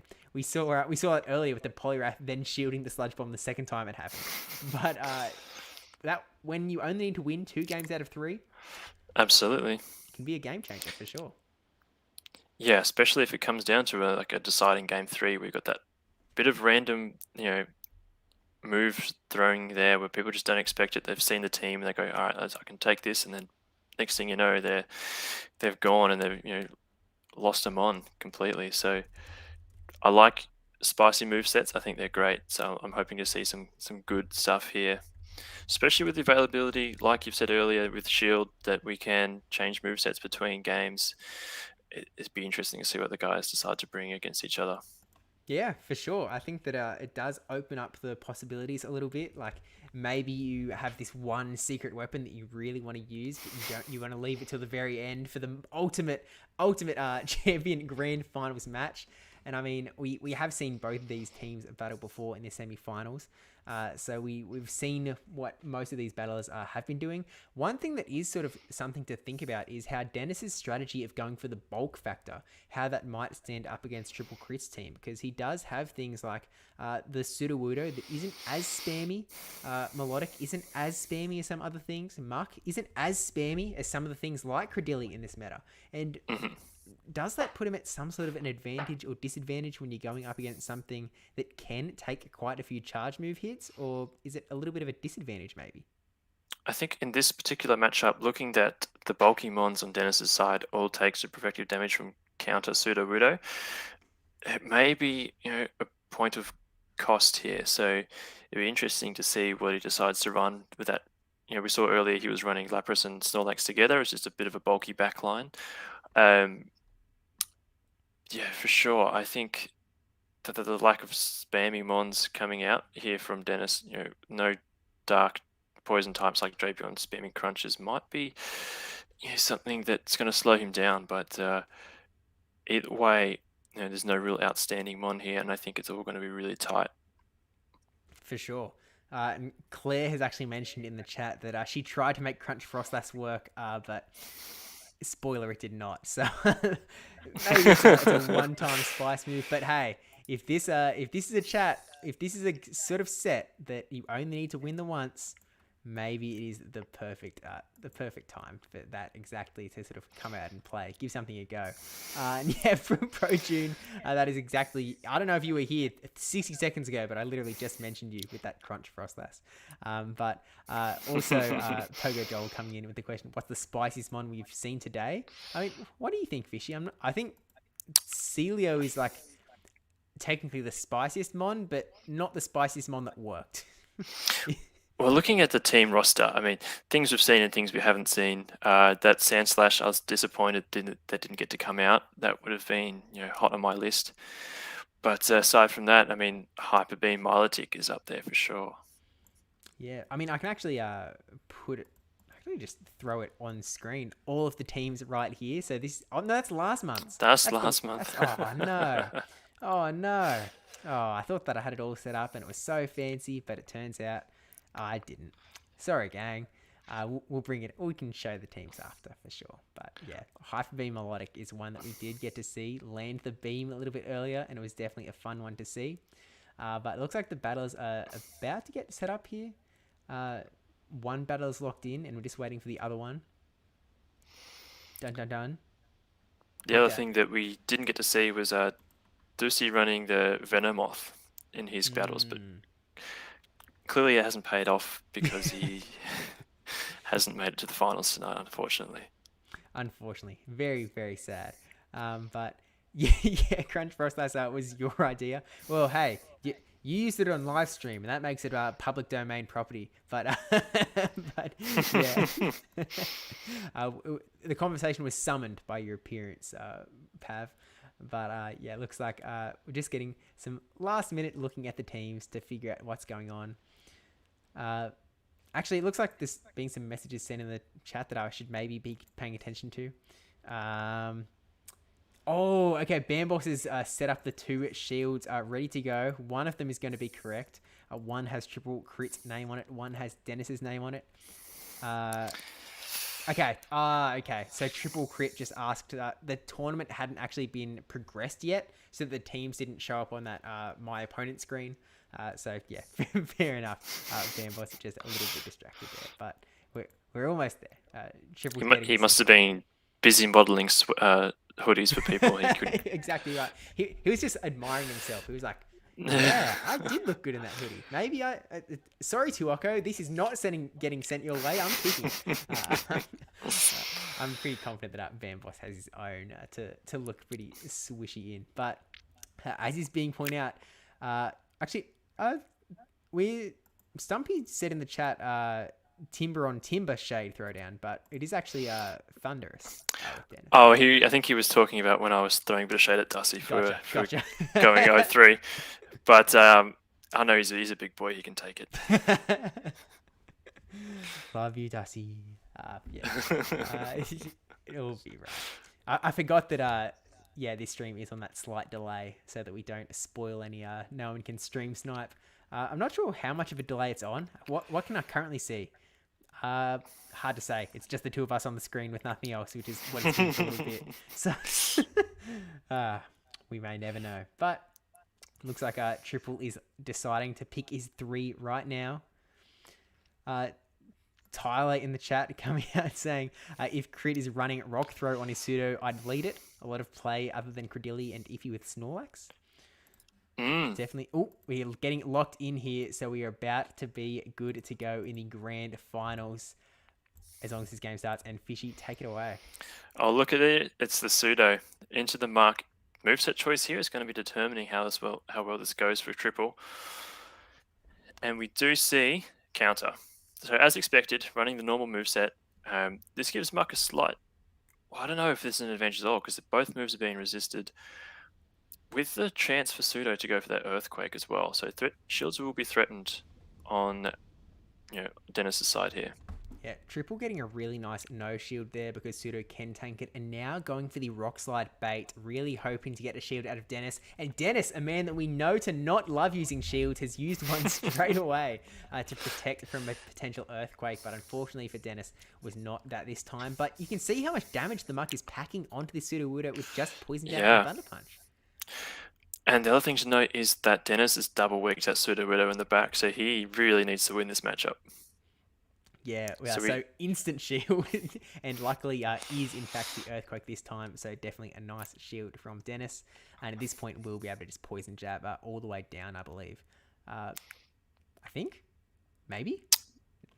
I think a smart decision here to throw to avoid taking a Rock Slide. I think Triple is going to let this go and come in with possibly the Milotic here, I would suggest. Yeah, Melodic has to be a little bit scared of the Thunder Punches, but does have the shield advantage as well. And we know that there is the potential for a Hyper Beaming coming through here, so maybe getting a little bit of energy now is a nice little play when Dennis has no shields remaining. So we'll have to wait and see how it plays out. Decided to tank this first Thunder Punch because Melodic is a pretty tanky Pokemon, even that super effective damage. Yeah, and it's non-stab as well, so you have to assume that, Milotic can comfortably take at least one. It will have to shield here, though, if it wants to survive the next, as Triple has done. Getting a great farm down here, he's on his way to that Hyper Beam, so whatever comes in will have to wear that Hyper Beam because there's no shields left in play. Yeah, now Dennis has brought quite possibly the bulkiest team in the entire Architect Cup here by bringing Lapras and Snorlax in one little go. And we are getting the Hyper Beam. There are no shields. This is going to land on this Lapras. Hashtag get beam. And still, look at that. It's a big hit, but it's not as big as a hit as you imagine when you throw a Hyper Beam with so much bulk. Yeah, absolutely. And we're seeing now this is actually an Ice Beam Lapras, so no Skull Bash here, no defense increases, and switching out into the Snorlax on Dennis's side here to try and avoid getting farmed down by this Muck. Okay, and it's going to be able to tank this against Snorlax being a tanky Pokemon. We'll be able to tank even another one plus the Poison Jabs, but the Poison Jabs will probably push it over the edge. So Muck decided to go for the Thunder Punch on the exact count that the Snorlax gets the Body Slam. Really brilliant counting coming from Triple there to make sure he can get the maximum damage off. Was not a CMP tie, unfortunately, for Triple. So Dennis is able to get an extra few licks in before throwing the Body Slam. Yeah, and this is looking quite dangerous here for Triple now, as he only has that Milotic with a little bit of health. He's going to have to really hope he can farm this thing down and, I don't know, get to another Hyper Beam for that Lapras and back. Yeah. Unfortunately, I don't think a Silph would have quite done the job, but yeah, Snorlax going to be able to take it out here, and that is going to mean that Dennis, with the big bulk, has taken out the very first game and only needs to get that one more to clinch out this grand finals match. Can someone just double check? This isn't a best of 5 scenario in the finals, right? I've been too used to play Pokemon for the last couple months. I'm pretty confident that it is just best of 3, but if someone can just confirm that that's the case, I would appreciate it. To the best of my knowledge, we're only going to 3 here, and that would put Dennis as a back-to-back winner here for the Australis Shield. So a lot on the line. Yeah, that's actually a really good point. Dennis just came off winning the Forged Cup Australis Shield that we got to see over on Dr. Trotter's Twitch channel. And so could be the second person ever to win 2 Australis Shields after Rick Flareon, but the only person to win it in a back-to-back fashion. With Dennis's qualification coming in, the carryover champion being given an invite to the next Australis Shield at all times. So there's a good chance he only has to win 1 of the next 2. But Triple still has a shot here. Triple's definitely a really strong battler. Yeah. Knows what he's doing. Can definitely play around a lot of things, as we've seen before. Has that Hyper Beam on the Melodic that can maybe land on something not as bulky as the Lapras. But do you think that Dennis goes for the double bulk strat again? I can't see a reason not to.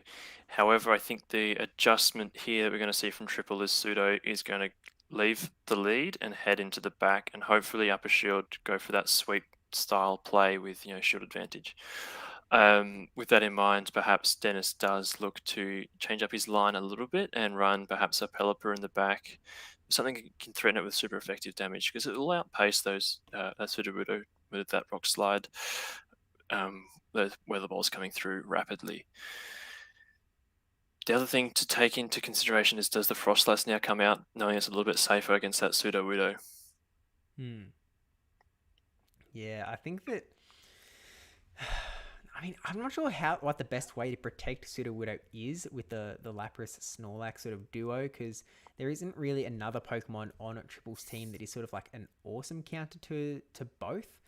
You've got things that are good against one, not as good against the other, but we'll just have to wait and see how it does play out. And you are correct that we are not seeing the Pseudo lead with a Snorlax going into the Shadow Beedrill. And we actually are not seeing Pseudo in the back at all. Has completely dropped it, which is interesting. But we've also dropped the Lapras from Dennis's side. Yeah, in favour of the Credilli, which I'm really happy to see.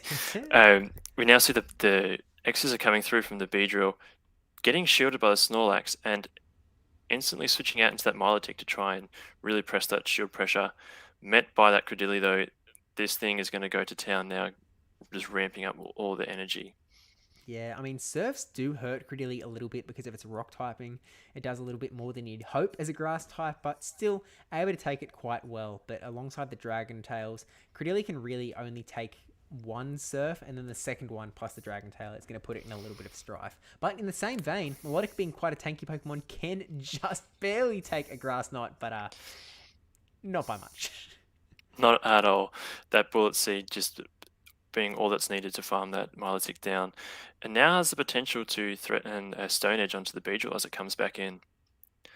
But we see that Dennis has gone straight for the Grass Knot. Will this get a shield off Triple?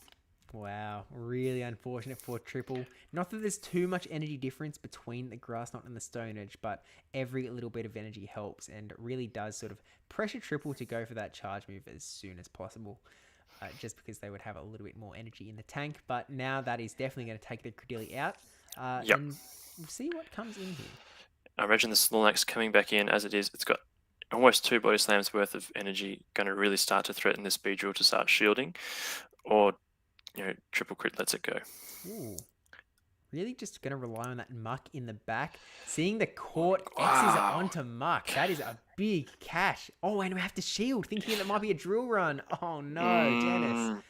Oh, almost neutralizing that Beedrill completely, but that shield really has sort of, once again, turned the tide here for a Triple Crit. And it's just back and forwards with these two. Really, the nerves, I think, are coming into play here. No one wanted to let up that advantage. Yeah, I mean, Triple now has that one shield still in tow. D's in a pretty decent spot here when these Mucks are basically on the same level as far as energy and health.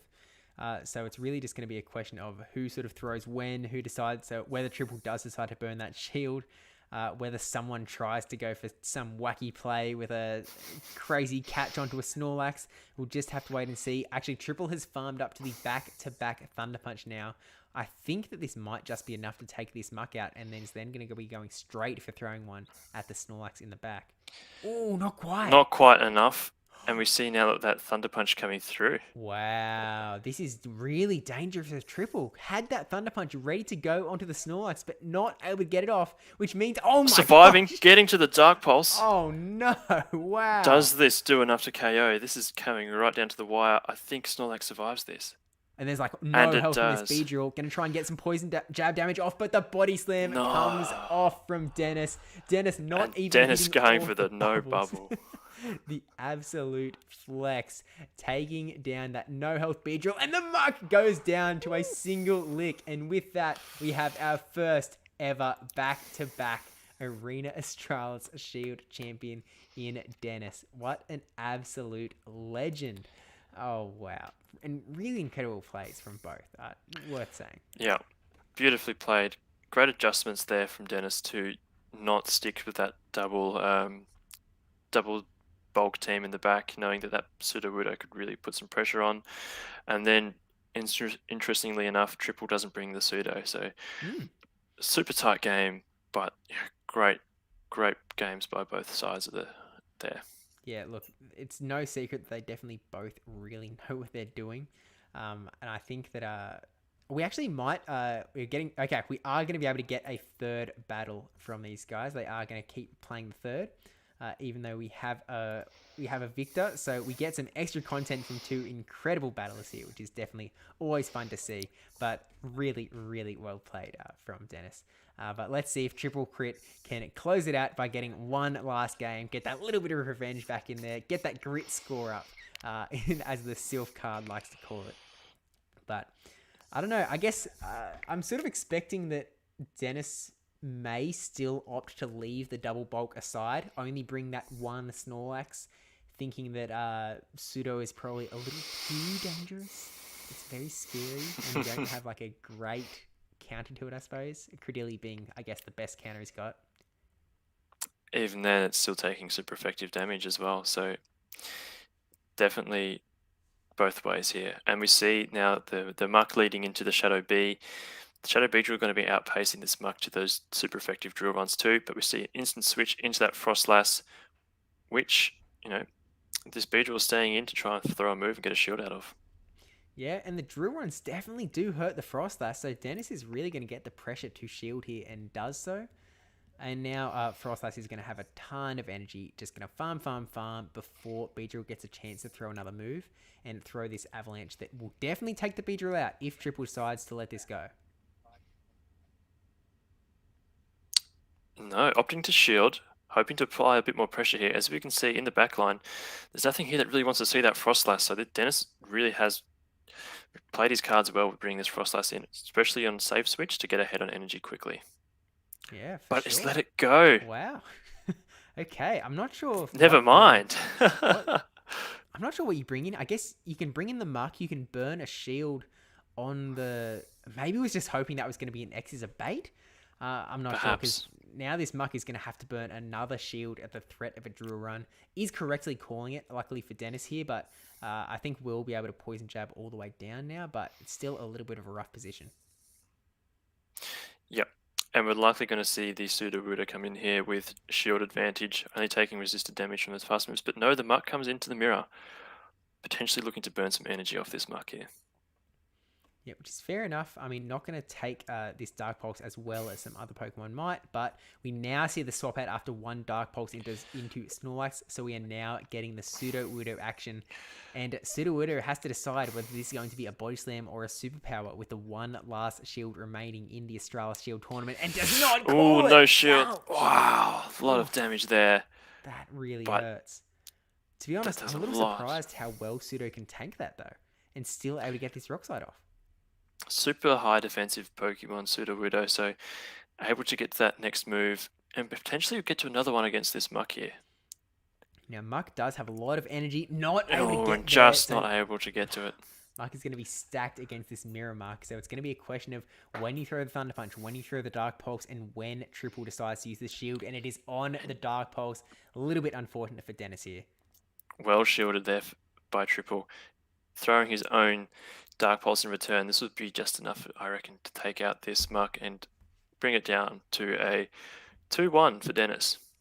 Really nice. Triple able to get some last minute glory, not get completely swept in the grand finals and take home that one win. But as said before, Dennis is our big champion, our back to back Australis Shield champion. Bamboss has already set us up with the shield, so we can bring that straight away into the. I have to hit the save button, but we can bring that up on screen straight away. Bada bing, bada boom, and there's Dennis twice in a row. We can clean up that white background as well. Get that out of here. Shoo. There we go. Magic! Wow, it was never on there to start with, but Dennis really putting in an incredible performance through this entire tournament, and really just is always an impressive battler to watch. I think I mention this every time that I sort of see Dennis battling around, but I still have memories of Dennis being my very first opponent in the Season 1 regionals and absolutely wiping the floor with me. So Dennis has always been a really strong battler and just keeps on getting better and better, and is really shown his stuff winning 2 Australis Shield tournaments in a row, which is really, really impressive from Dennis. And that's not only a testament to his skills in game, but also his team building, because this is early on in the season and no one really knows like what's going to be good just yet, because we still have to sort of test out the waters and does this work, does it not? And he's obviously put in the work here, and twice in a row he's been able to come up with teams that can just consistently put out solid performances against his opponents. Yeah, and I guess also highlights that he's not only the team building prowess, but the ability to sort of get a good understanding of the meta really early on as well. Dennis is obviously getting in early, getting some practice, getting some understanding. Obviously wants to perform at his best going into regionals this month. I believe that he's competing in the Bondi regionals, which is on the 23rd. I knew that. As opposed to the South Australia hosted ones that are next weekend on the Sunday. So yes. Bamboss has come into the chat saying that Dennis and Rick Flareon both in the Bondi regionals at the end of the month is definitely going to be a pretty stacked tournament for sure. Makes me glad to be going to Gippsland instead. Look, I very, very lucky indeed. Now, as always, Dennis has been given an invite to sort of jump on the stream if he sort of wants to hang out here. But while we're sort of waiting for that, I do just want to say, and chat has sort of mirrored this as well, that Fishy, you've been an absolutely incredible caster, so professional, so really well done, and I'm very much hoping that we start to see some fishy legs casting outside of just the Australis Shields as well, because you've got quite a knack, my friend, and really an absolute pleasure. Well, thank you very much. Hopefully maybe I'll get back into some streaming soon. I do stream on Twitch somewhat infrequently. I haven't done for a few months now, but always a pleasure to watch some high quality battles and commentate on a game that we all enjoy so much. It's such an exciting experience too when we've got these big events that come up every month, and yeah, it's just a lot of fun. Yeah, and when you're not absolutely destroying it by taking out the shield yourself, coming on as the shield champion. But yeah, as always, Fishy Legs really is an absolutely top bloke. So send more of that Fishy Legs love in the chat that we saw that little bit earlier as well. I was looking for the update from Dennis. Okay, Dennis hasn't responded to the invitation, so I'm not sure if he is going to be joining or not. We will have to wait and see. Maybe he has dropped out of the screen share. I'm not sure. Maybe Bamboss can get some confirmation either way from Dennis on that one. But I guess closing it out, we've just seen some really incredible battles in the Architect Cup. So Fishy, what's sort of your take on the Architect Cup as a whole? Have we learned anything new tonight, or are we really just getting that better understanding of what we sort of already knew about the Architect Cup? I'm going to be saving some shields for Milotic now. I didn't realize that the move of choice was Hyper Beam for this meta, so I will definitely use that for future value. But Dennis here has really shown the advantage of bulk, and I think that's probably something that my current team is lacking in, so it might be worth subbing out a mon here or two just for a bit of extra bulk. No Bewares, which is really interesting. Usually if someone sees the top ranked PV Pokemon, is they're probably going to chuck it in their team, but no one has decided to do that today. I still like it. I think it's got a place in the meta, but yeah, some really, really interesting teams. We're seeing a lot of common stuff like Cast Form, Frostlass, and those counters to and from with the Drapions and so on. Yeah, to be honest, I was a little bit surprised, not only by the lack of any Bewares from the 8 competitors, but also from the very few Drapions that we actually saw today. Like, those last 2 teams from both Dennis and Triple, neither of them brought in the Drapion. There was no Poison Dark. There was also, I think, a sort of heavier emphasis on the sort of Poliwrath as the fighter of choice. And I think that, we sort of saw that homebrewing a little bit from the Arena Australis Discord server hosting some practice tournaments for the Architect Cup. And I think that Poliwrath was definitely sort of a Pokemon that was given a lot of attention in the chat as I was reading through it in last night's practice tournament. So I think a lot of people do have a lot of respect for that Poliwrath. Yes, and as Bamboss learnt, perhaps Scold isn't the move of choice there, mate. Unfortunately. I think that someone did use Scold against me in regionals. I can't remember how it went, if they won that round or if I won that round. It might have been round 3, which might mean that I actually lost. But Dennis does actually want to shout out that he did some practice with Murkrow Asylum and said that was really helpful for getting... Murkrow is just such a lovely human being. Always willing to do scrims with people. He sent me a message the other day just reminding me that he's happy to do scrims.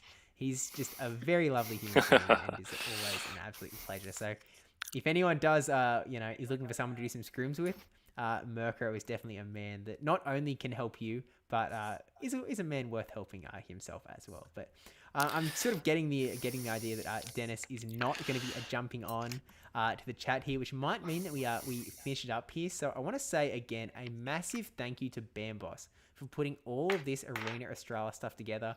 I mean, you can see that we've now got 8 badges engraved onto this famous shield. And all of this is only here, all only put together because of Bamboss's great and hard work, contacting all of the battlers every month, organizing who's doing this, who's doing that, making sure that a stream happens every month as well. Bamboss is just an absolute gem in this community, and we really all do appreciate him. And not only that, not only has he organized all of this Australis Shield, but also was a commanding force in getting the auction set up to raise some funds for Valiant Fish and Averip as well, which was really successful really, really was just a really awesome time. But yeah, I mean, do you have living up to his name as the boss? Exactly. We love Bamboss very much. I'm a Bamboss. Look, if Bamboss has 1,000 fans, I'm one of them. If Bamboss has 1 fan, it is me. If Bamboss has no fans, I am dead. And I want those words etched on my grave. And Bamboss does want to add, especially that there will be a championship edition of the Australis Shield coming up very soon. So stay tuned to the Australis Discord announcements channel and the Twitter as well, because maybe the season isn't quite over, and maybe, just maybe, Fishy Legs might have to be involved in more than just a commentating. Well, that's a very scary thought. Look, Dennis is on a bit of a streak at the moment, so he's definitely a pretty scary contender. But yeah, we'll just have to absolutely wait for the official news as to what might be going on in there. But yeah, Dennis said that him and Murkrow tested the bulky team with many different teams, and evidently it's clearly worked out quite well for him. So I'm actually really taken aback in a positive way from Dennis's success with the bulky team, because I have definitely been walking around with the opinion that bulky is hard to come by. You can't really have a bulky team. When Dennis has come in and got success with it, so maybe. Yeah, he's thrown all our preconceived ideas out the window and gone, "Nah, this is how you actually do it, guys. Come on." Where was this advice before my Indonesian regionals, Dennis? This could have been really helpful, but no, seriously, really well played. And Dennis also liked Cast Form in this cup. But with that said, I think one last thank you to Fishy Legs for being an absolute pleasure to hang out with and always a brilliant caster. And thanks to everyone for coming out tonight, because obviously this would be a little bit more boring if y'all weren't hanging out and watching these great Australian battles as well. So, Fishy Legs, any last words before we ride off into the, I was going to say sunset, but it's like pretty late at night, so not quite sunny at this point, but last words regardless. Only a thank you to yourself, Steve, for holding this live stream tonight. It's always a pleasure to be able to watch some of Australia's best battlers get on and showcase their skills to the rest of the country and the world, whoever else might be watching. Yeah, absolutely. Pav dropped in the chat before from definitely not Australia. Now, I was going to hit the end stream button, but I don't actually know, because we're on a delay, I don't know how this works. Like, I literally have no concept. I don't know if I hit the end stream button, is it going to cut it off wherever it is? Is it going to keep saying that it's live until the point that we've got here? Is the point of the latency so that maybe if you do something embarrassing, you can quickly hit end stream so that it doesn't make it on? I don't know. I have no idea. I guess we'll find out next time. Well, that's a very scary thought. But look, if this rambling gets cut off, then it gets cut off. But in case this does end up getting live streamed, thank you for watching. Don't forget to like, comment, subscribe, especially the subscribe one, and we will see you in the next one. Bye, everyone.